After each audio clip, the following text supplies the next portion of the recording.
კულტურული მემკვიდრეობის ეროვნული და ევროპული ასპექტები და საქართველოს კულტურული მემკვიდრეობა აფხაზეთი.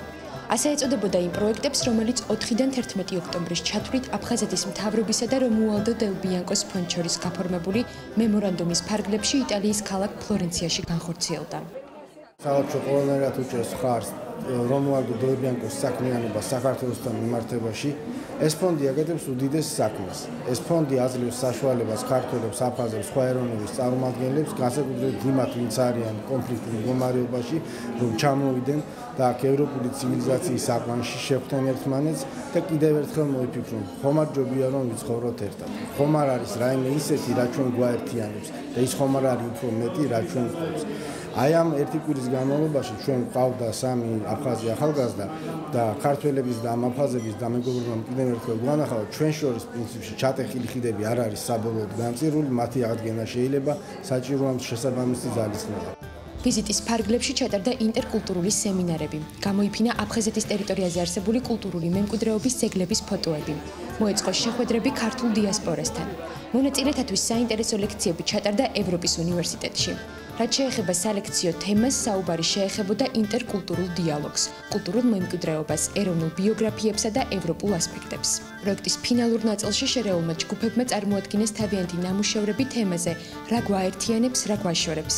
თითოეული გუნდის მიერ მომზადებული პრეზენტაცია იმდენად საინტერესო გამოვიდა, რომ ჟიურის გადაწყვეტილებით ყველამ პირველი ადგილი დაიკავა.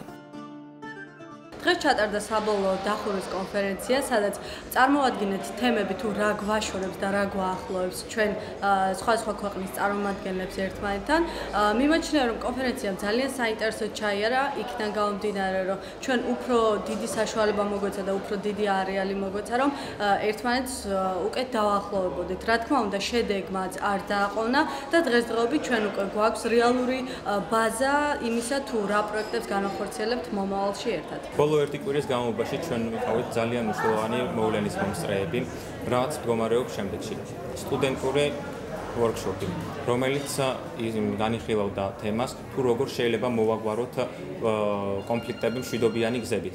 ჩვენ ამ ვორქშოპის საშუალება მოგვეცა, რომ ქართველ, აფხაზ და უკრაინელ ახალგაზრდებს ერთმანეთთან ჰქონდა უშუალო კონტაქტი, უშუალო დავლაპარაკებოდით ერთმანეთს და გვესაუბრა იმაზე, თუ როგორ შეიძლება მშვიდობიანი გზებით მოგვარდეს ის კონფლიქტები, რომლებიც დაიწყო წარსულში და რომლებიც დღესაც გრძელდება. ეს არის კიდევ ერთი გადადგმული ნაბიჯი იმისკენ, რომ მშვიდობიანად მოვაგვაროთ ყველაფერი და ისევ ერთიანი ქვეყნის ქვეშ ვიცხოვროთ.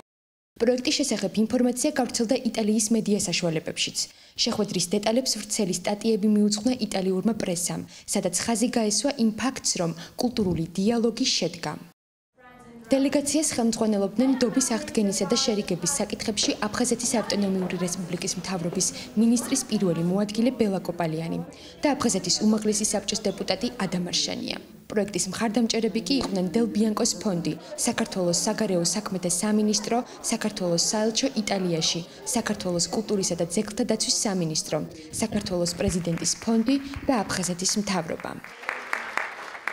ორივე პროექტმა წარმატებით ჩაიარა, ორივე პროექტმა მიიღო მსოფლიო საზოგადოების შეიძლება ითქვას ფართე მხარდაჭერა და მოწონება და შემიძლია ვთქვა, რომ ძალიან საინტერესო სამომავლო გეგმები გამოიკვეთა. საქართველო არის ქვეყანა, რომელსაც დღეს მართალია კონფლიქტები აქვს, მაგრამ საქართველოს ახალგაზრდობა ყველაფერს აკეთებს იმისათვის, რომ ეს კონფლიქტები ინტერკულტურული დიალოგის ჭრილში გადაიტანოს.